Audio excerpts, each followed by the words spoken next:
Okay, it is Tuesday, April 2nd, 2025. So this was a project that my wife worked out with some friends that's all like beach glass, colored beach glass and those things. Well, anyways, I was hanging on the window. It fell when I was on travel.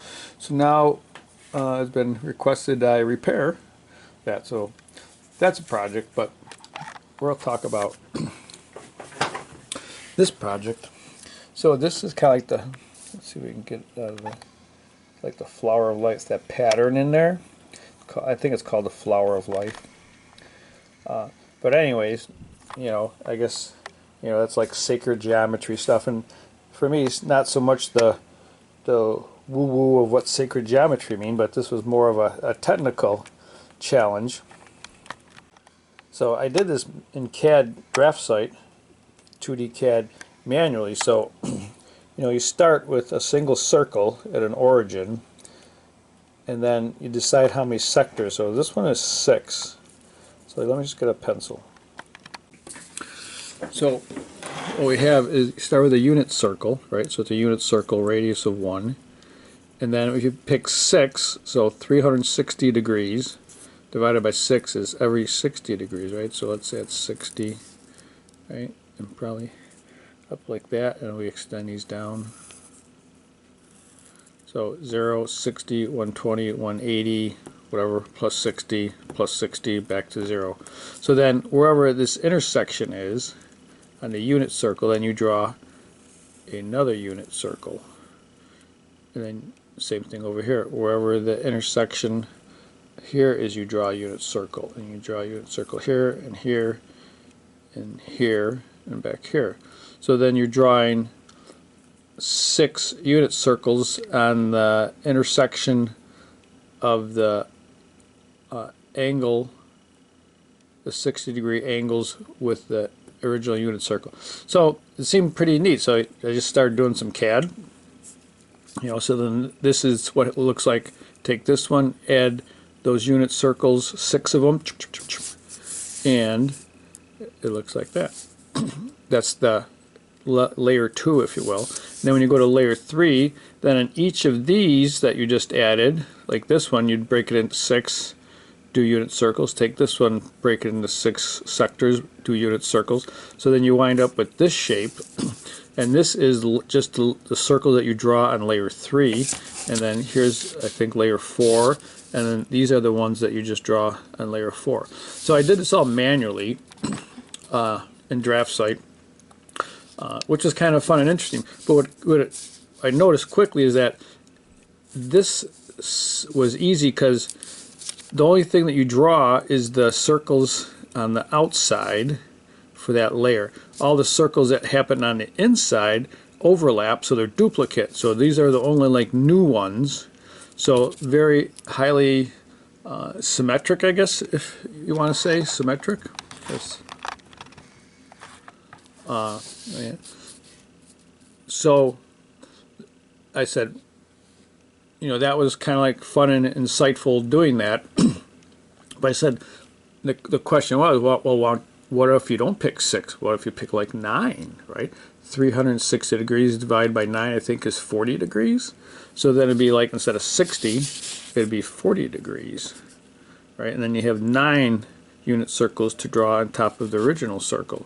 And that got pretty wild pretty quick. Like, there's not as much overlap, so then it gets really confusing manually to try to visualize. So I said, this would be a very interesting, like a auto lisp, like programming in AutoCAD or Draftsight to have the computer actually do this step by step, so I can see what's happening, because I want to see it. I don't want it just to be drawn. I want to see how things develop. It's just some kind of soul level inquiry, I guess. So that's what I'm working on, is to learn to write Lisp program inside of Draftsight to do this for whatever number of sectors you choose, from 2 to, I don't know, I guess you can choose 360, right? Then it'd be every degree there'd be a circle on top. Sounds pretty crazy. Yeah, so, this is what I set up manually in Draftsight when I first did it.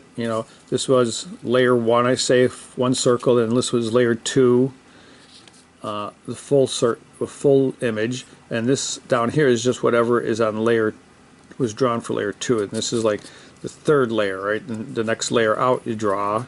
This is the complete image, and this down here is just the image that has whatever was drawn for layer 3.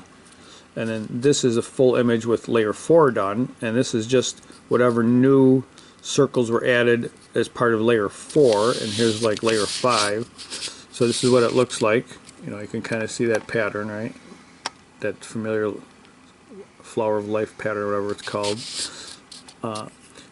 And at this level, these are the only new circles that were added. So there's a whole bunch of circles that aren't.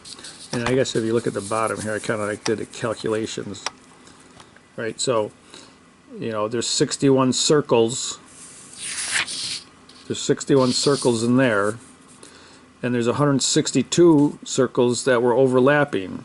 So I can see there's like a high level symmetry. Like I didn't have to draw 162 circles. I only drew 61 circles. Okay, and here's Draftsight. It's a lot like AutoCAD, except it's not as expensive. This is the professional version, because as I found out, I had the standard version, and the standard version does not let you do the LisP programming called automation, so I had to upgrade to the professional license, and now I can. Okay, so you can see this is Notepad++.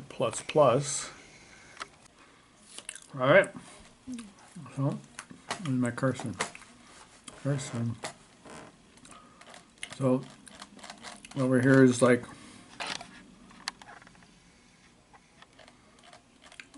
I think we're got like 700 lines of LisP code. Let's see how we're at.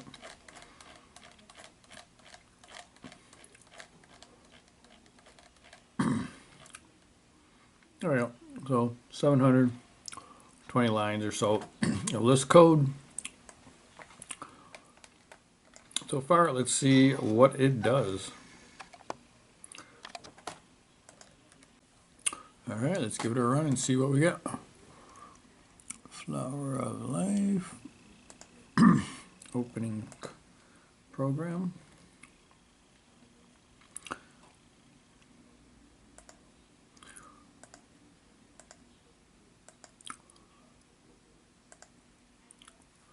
Let's go with 6 sectors.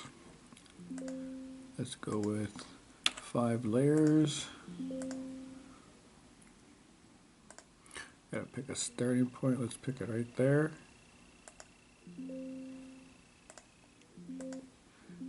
We got our drawing grid.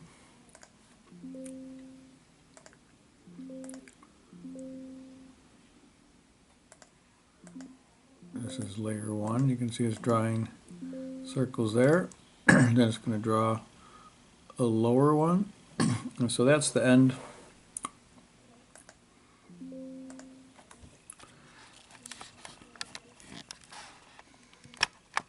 So that's our first start. We got like layer 1 on each of those. And now the code I'm working on is going to start on this circle here, and it'll go 6 sectors around, draw a unit circle around here, populate down here, and populate across too. So that's what we're working on next. And the issues are just the logic to pull the right circles with the right offset, and then once I calculate these, then I have to offset them over, and I have to offset them down, and I don't want duplicates and all the other stuff. So that's where I'm at.